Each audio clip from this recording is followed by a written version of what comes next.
बोली आदिशक्ति जगत जननी जगदम्बे मात की परमहंस योगीराज सद्गुरुदेव भगवान की श्री पंचज्योति शक्ति तीर्थ सिद्धाश्रम धाम की ध्वज की चालीसा भवन की सच दरबार की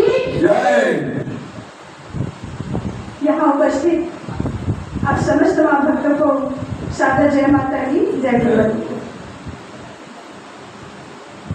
हमारे गुरु भाइयों के द्वारा, गुरु बहन के द्वारा बहुत ही सुंदर चेतनात्मक और ऊर्जावान चिंतन हमें प्रदान किया गया।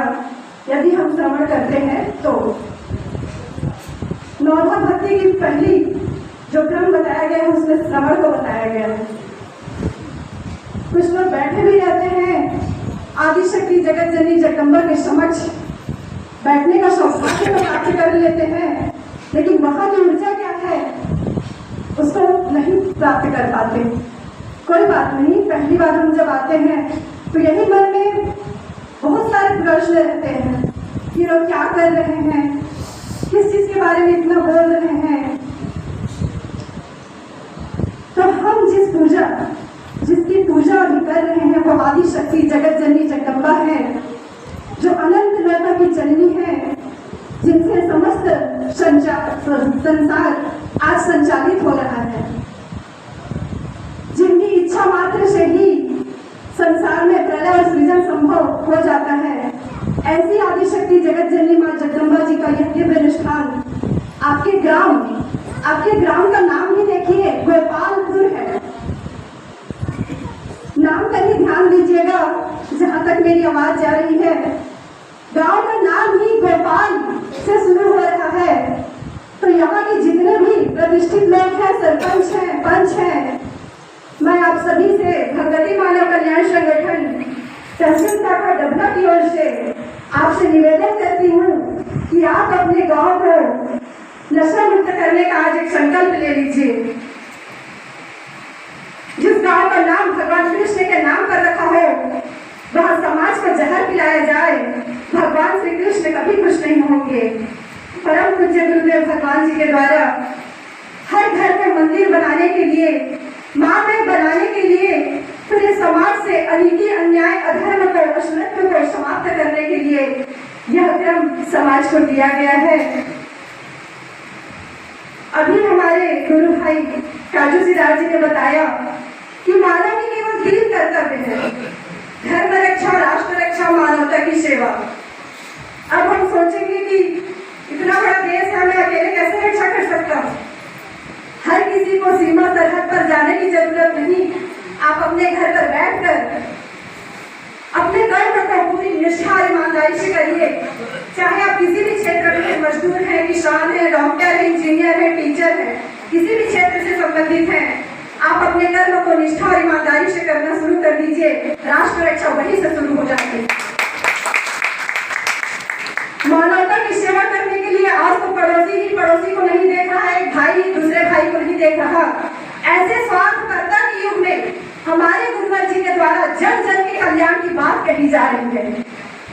हम तो अपने पड़ोसी को भी नहीं देख पाते कि हाँ ये इतना तरक्की कर रहा है, क्यों कर रहा है। अरे भाई, उसकी ऊर्जा है, उसने काम किया इसीलिए तरक्की किया, आप भी करिए। स्वार्थकर्ता जहाँ आपकी चरम सीमा पर है, ऐसे समय में हमारे गुरुवर जी के द्वारा भगवती मानव कल्याण संगठन का गठन किया गया, जो कोई सामान्य संगठन नहीं कि 4 उद्देश्य को लेकर खड़ा किया, पूरा होकर विनाश हो गया। ये अनंत काल तक चलने वाली क्रिया है और एक न एक दिन पूरा विश्व माँ में होकर ही रहेगा। ये मेरे गुरुवर जी की वाणी है। ये समाज देखेगा। आज तो हम 2-4 लोग जाते हैं तो बोलते हैं लाल कमल वाले आ गए, फिर जय माता की वाले आ गए, है ना। हमको सिखाते नहीं है, कई लोग क्या क्या करते रहते हैं। कुछ लोग तो पाप को भी बोलते हैं, तो भी मत सही मंत्र जाप करते हैं। जहां तक मैंने सुना है, टोना टोटका करने वाले रात के अंधेरे में करते हैं ताकि उनको कोई देख ना सके। और यहाँ आदिशक्ति जगत जननी जगदम्बा जी का श्री अखंड दुर्गा चालीसा पाठ का आयोजन किया जा रहा है, जो सबके कल्याण के लिए होता है। हम कहीं पर भी जाएं हमारे घर में भी परेशानियां हैं, शरीर में भी कुछ तकलीफ रहती है, लेकिन गुरुवर की बताई इस राह पर कि जन कल्याण पहले, तभी तुम्हारा कल्याण होगा। खुद का कल्याण पहले सोचेंगे और बाकी का बाद में देखेंगे तो ये गलत हो जाएगा। मानवता की सेवा करने के लिए हम अपने बच्चों को सिखाएं कि कैसे हम नशा मांसाहार मुक्त होकर चरित्रवान जीवन जीते हुए समाज की रक्षा कर सकते हैं, मानवता की सेवा कर सकते हैं। अब धर्म रक्षा की बात आती है। बच्चे बोलेंगे कि हम तो साधु संत नहीं है, हम कैसे धर्म की रक्षा कर सकते हैं। जिस दिन आप नशे मान से मुक्त हो गए, चरित्रवान बन गए, दूसरों की कल्याण की भावना आपके हृदय में आ गई, उसी दिन से आप एक सच्चे धर्म रक्षक बन जाते हैं।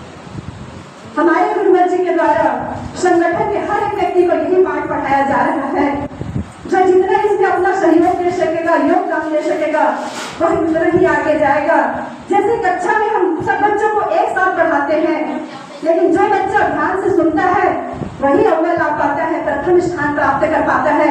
बाकी बच्चे सेकंड, थर्ड और कुछ तो फेल ही हो जाते हैं। तो संगठन के साथ जुड़कर यदि हम सभी मानव समाज एक साथ होकर कार्य करेंगे तो परिवर्तन जल्दी आ जाएगा। और अगर ये सोचेंगे कि मेरा बेटा नहीं खाता पीता, मैं क्यों जाऊं दूसरों को समझाने के लिए, ऐसा मत सोचिएगा।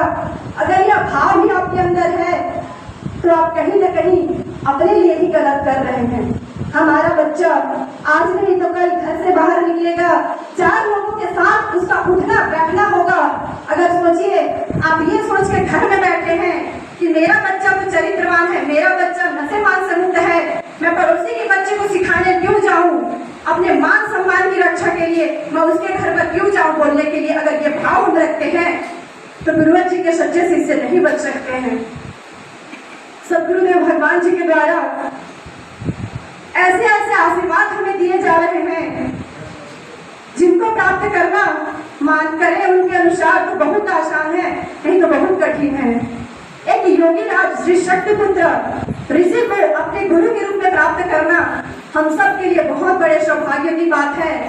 हमारा भारतवर्ष जो देवभूमि कहलाता है, ऋषियों की भूमि है, देवों की भूमि है, महापुरुषों की भूमि है, आज इस समाज में, आज इस धरती पर हर घर में, हर चौराहे में देखे अनीति, अन्याय, अधर्म वास कर रहा है। हम जितना जल्दी हो सके अपने कल्याण के लिए, अपने बच्चों के कल्याण के लिए, परिवार के लिए, समाज के लिए आगे बढ़ें और नशा विरोधी जन आंदोलन में अपना अभूतपूर्व योगदान देकर अपने गांव को, राष्ट्र को, पूरे मानव समाज को नशे से मुक्त करें। शारदीय नवरात्रि में जिसे पूरा भारतवर्ष मनाता है, पूरा समाज माँमय हो जाता है, उस माँमय होने के बाद भी माँ की प्रतिमा को हम गांवों में स्थापित कर देते हैं, लेकिन समझ नहीं आता कि लोग इतनी बड़ी दिव्य शक्ति की आराधना करते हैं, जाते भी हैं तो नशा करके जाते हैं। नशा जो सबका नाश करता है उसको पी कर जाते हैं और माँ के लिए भजन गाते हैं, सोचते हैं कि हमसे बड़ा भक्त तो कोई है ही नहीं। अरे दुष्टों, माँ की पूजा करने जा रहे हो और नशा करने जा रहे हो, तुमसे बड़ा अपराधी कोई हो नहीं सकता। आप किसी भी दिव्य शक्ति की स्थापना घर में करिए, गली में करिए, गांव में करिए, वहां पर जाने से पहले अपने आप को पूर्ण नशा मुक्त करिए। नशा मुक्त करके ही हम उस दिव्य शक्ति की आराधना करें, तभी हमें उनकी ऊर्जा प्राप्त हो सकती है। इतना कहकर मैं अपनी वाणी को विराम देती हूँ। आज के इस अनुष्ठान के जो आयोजक हैं, उनकी जो भी इच्छा हो माता भगवती उन्हें पूर्ण करे, इनके घर में इनका पूरा घर माँ में हो, सबके हृदय में माँ गुरुवर का वास हो। जय माता की जय।